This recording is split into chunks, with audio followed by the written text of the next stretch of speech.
Hey, haven't done any kind of video in a long time. So I was reading, I think today, an argument guy was making about in favor of possibly carrying his gun in a crossdraw position, meaning, of course, that rather than here, rather than carrying strong side here, small back, whatever, or appendix, whatever, he would wear it right-handed shooter over to his left side, sort of, about one of these here, very old west style, I guess, if you will.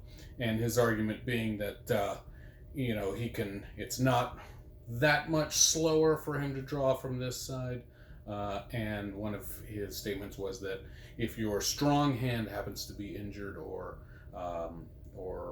just for whatever reason you can't use your strong hand, then you could use your support hand, which to make the draw, which I guess would be something about like that, which I'm gonna be very careful because this would involve, I don't know, I guess coming out, rotating about like that, and then drawing or something else weird. But what would worry me is, of course, having to draw it out and then muzzle yourself during the extent of that draw. But that got me thinking, well, okay, I don't carry typically strong side. I don't carry cross draw. I don't carry small in my back because I'm not an idiot. I'm carrying appendix, just as I do every day. So this is my Grey Ghost Combat pistol. It's empty, nothing in there. Got the nice light on it. Thanks, Big Tex. And so I'm thinking, well, of course, my typical draw is going to be, just going to go straight to the gun there. Now, so this is my strong hand. This is my shooting hand. I'm right-handed. If for whatever reason, sure, it could happen, I'm not able to use this hand. It's my arm's gone for whatever reason. It's injured or it's having to do something else. Does that mean that I'm not going to be able to get to my gun with my support hand? Obvious answer is no. Obviously, I can still get to it. It's not going to be nearly as fast. It's going to be a little awkward, but it's something that can be done. It's something that folks should be practicing on.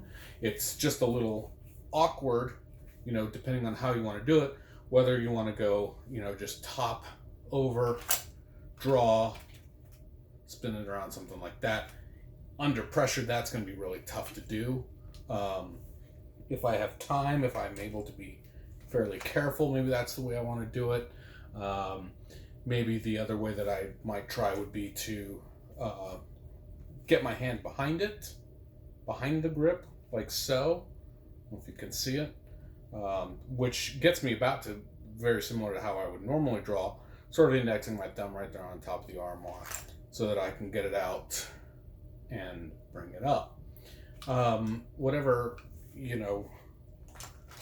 method you want to use to get to it, the key is that you practice, so that you're able to do it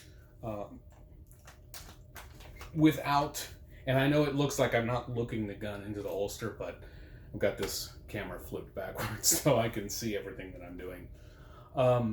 Again, the key is just figure out options, things that you can do like that, and then practice, so that if you want to be practicing like so, if that's something that you want to work on, there's probably not going to be a lot of reason for you to need to reholster with this, with just your support hand. I suppose, no, I can't think of anything. If the threat's over, keep your gun out.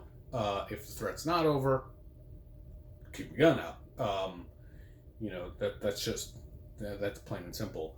So, again, if for whatever reason you're not able to use your dominant hand, your strong hand, your shooting hand, whatever hand, know how to get to your gun with your support hand, and figure out what method might work well for you.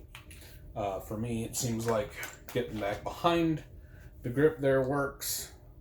I do have a little bit of little bit of play there, a little bit of space that I can get in there.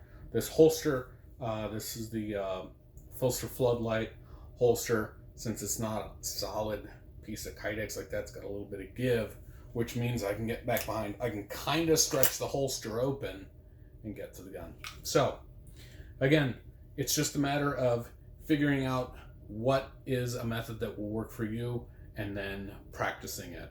So that's it for today. I hope you guys like my Corona beard. Be safe.